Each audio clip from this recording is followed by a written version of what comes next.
Veggie patch so far.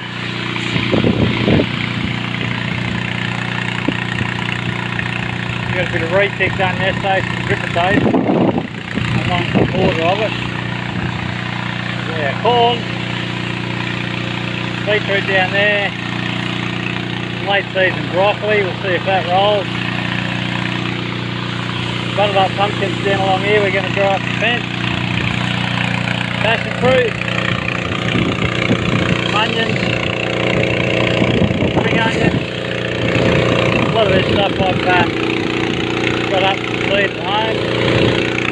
That's the watering can.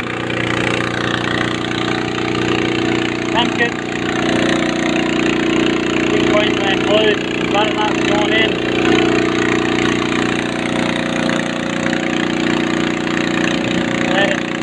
Pennies. Bottom bare patch, bottom half, all those beds over in front of those compactors. So we're going to make 20 of them fit in that bottom patch, all those 20 raised beds. And that's the small watering tanks over there, so we shouldn't run out of water. Rain water that is, and then we'll tap into the bore and get the windmill going. So not too bad.